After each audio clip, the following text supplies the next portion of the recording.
this very night, one of Jesus' closest disciples will betray him. This is not what they were expecting as they come with Jesus to the room already prepared. Shocked and saddened, one by one they ask, "Surely you don't mean me? Surely they would never betray him. Surely they wouldn't betray him this night." They've gathered in this room for a celebration, for the Passover meal. Thousands have journeyed far and wide to Jerusalem to celebrate how God rescued them from Egypt. During the Passover, they recalled the Exodus, how God heard the cries and oppression of his people, how God acted to defeat Pharaoh. And with the sacrificial lamb, they recalled how the blood of the lamb spread over the doors was the Passover sacrifice to the Lord, when he passed over the Israelites and struck down the Egyptians, leading to their freedom. The Passover was a significant celebration, recalling how they follow the Lord who saves. And this Passover, well, it started off brilliantly. Jesus had organised the room, all 12 arrive and they recline at the table. And while eating, Jesus tells them that one of them will betray him. This is not how the night is supposed to go. They're supposed to recall God's faithfulness. And now they are faced with deception of one of their own. No one could have predicted this. They love Jesus. The disciples, they've spent years by his side, walking between towns, sharing countless meals. They've been there as Jesus has taught them and taught the crowds. And they haven't been just observers, but friends. Friends and followers of their Lord. They've left everything to follow him. Around the room, every disciple asks, "Surely you don't mean me? Surely there is not the possibility that I would betray Jesus?" This is not a blame game where the disciples readily pick the weakest link. It's not obvious to this close group who it would be. Even when Jesus tells them that the one who dips their bread into the bowl with me, they still don't know. Jesus' warning is clear. Whilst the Son of Man must still die, he issues a warning to the one who will betray him. It would be better off for him if he had not been born. The sequence of events that leads to the cross begins with betrayal. Jesus told them he must come to Jerusalem. He told them that he would be delivered to the chief priests and the teachers of the law. And yet in this room they discover that the one to deliver Jesus would be one of his own.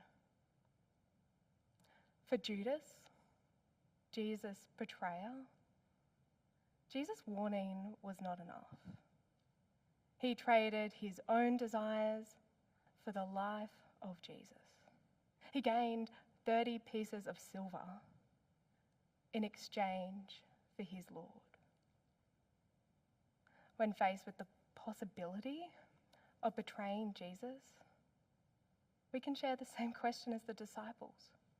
Surely you don't mean me. Surely I will not hand over Jesus for my own desires. And yet even if we do, his mercy and forgiveness is greater. Do you understand what I have done for you? Jesus gets up from serving the disciples, and his question is so much more than foot washing, but foreshadows all that is about to unfold. This intimate moment points ahead to how Jesus needs to serve them. In this moment, he lays down his dignity as he washes their feet, and in just a few hours, he will lay down his life to wash them clean. Jesus kneels before Peter. It's a bit embarrassing that none of the disciples thought to take up this task first.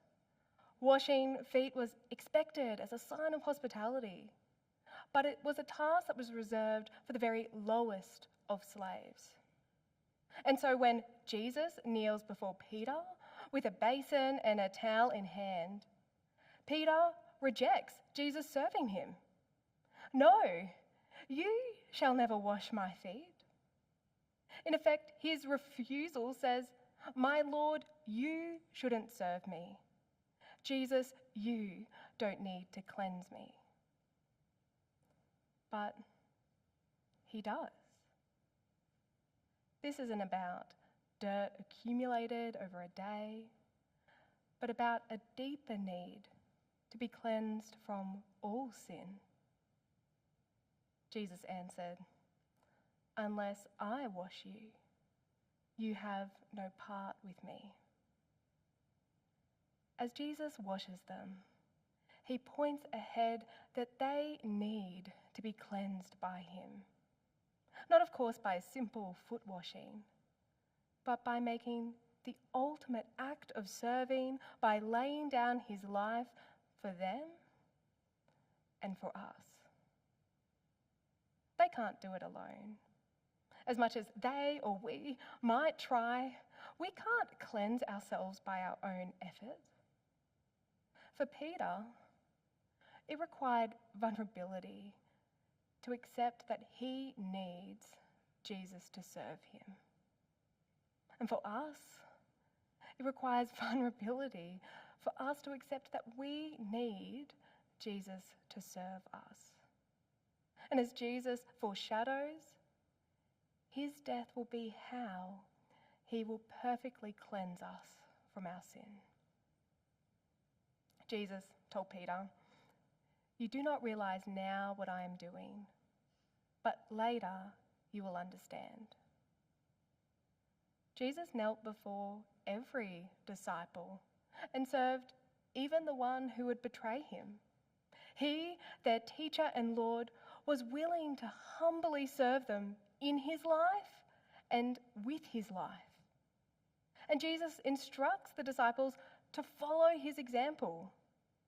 Foot washing was not just an isolated act of kindness, but Jesus did it as an example and a pattern for them to follow. That in washing one another's feet, they would humbly serve and love one another. Not just by washing lots of feet, but by imitating their Lord in humility and service. And as we follow Jesus, we are called to follow his example too, humbly serving and loving one another. That we would love the Lord in how we love one another.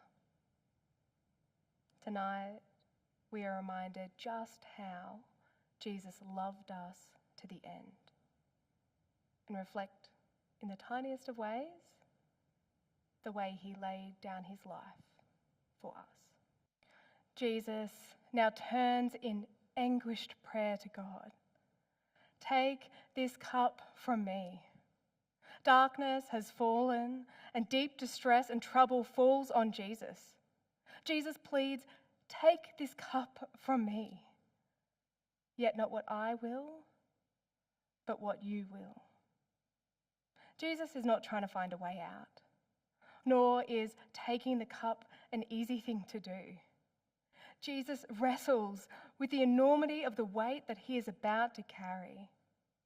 Even though his soul is overwhelmed to the point of death, Jesus chooses to obey the Father's will.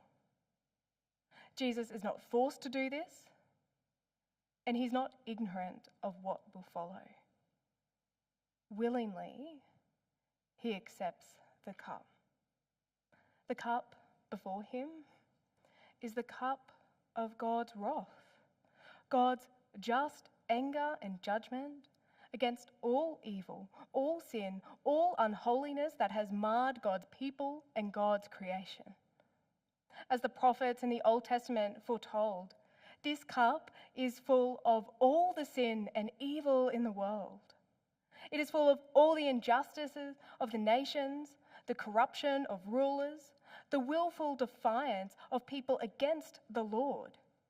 It contains not just the sin of others, but is full of our sin and evil too. Our own sin, it can be so hard to bear. But all the things we'd rather forget, Jesus takes it all. All evil and sin that has ever been done and will ever be done by the worst regimes in history and by us when no one is watching. Jesus takes it all. And so unsurprisingly, the cup before Jesus is also a cup of judgment. For God will not allow sin and evil to go on forever. For he is a God of perfect justice and holiness. Sin and evil stand directly opposed God. And without Jesus, we stand directly opposed the Lord. Jesus has a choice to reject the cup or accept it. He can reject it, avoiding the path to the cross. Jesus has no sin to be judged by God. But instead, Jesus takes it. He obeys the Father's will. He accepts the cup of wrath, the cup of God's judgment that we deserve, that we might receive the cup of salvation. Just moments before, Jesus gave his disciples a different cup, a cup which represented his blood poured out for many.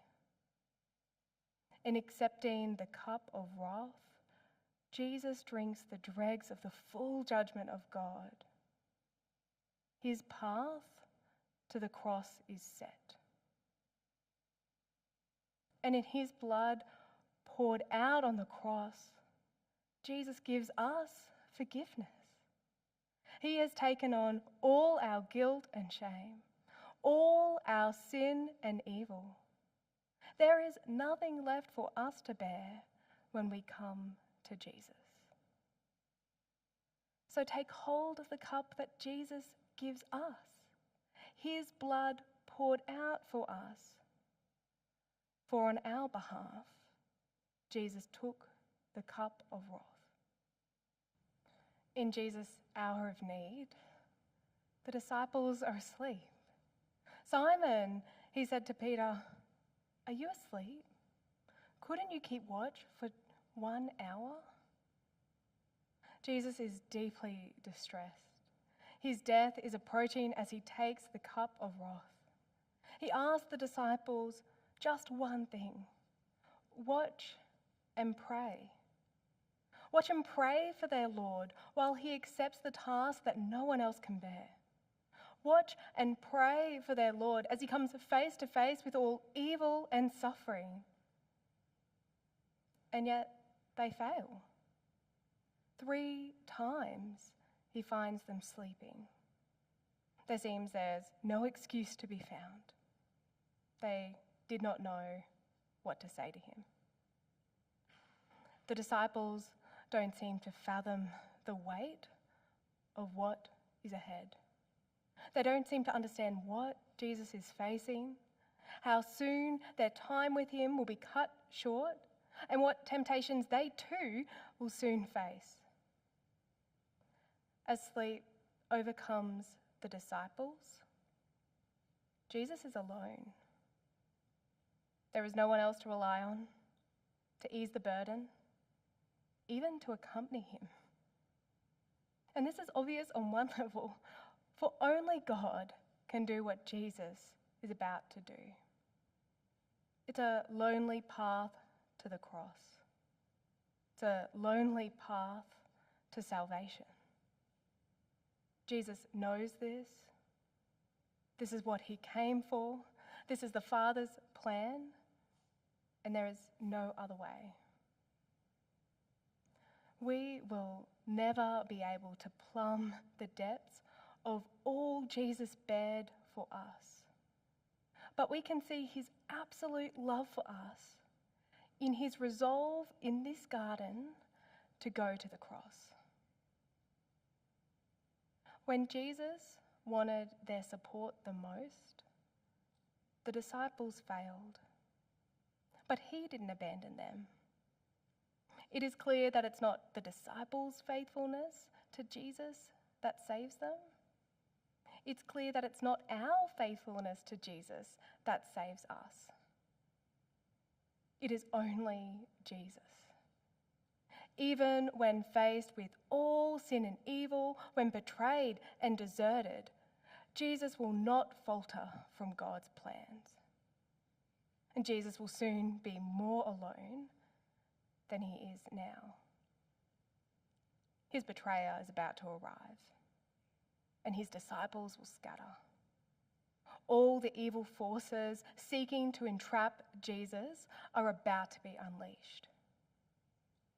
In accepting the cup for us, his trajectory to the cross is set.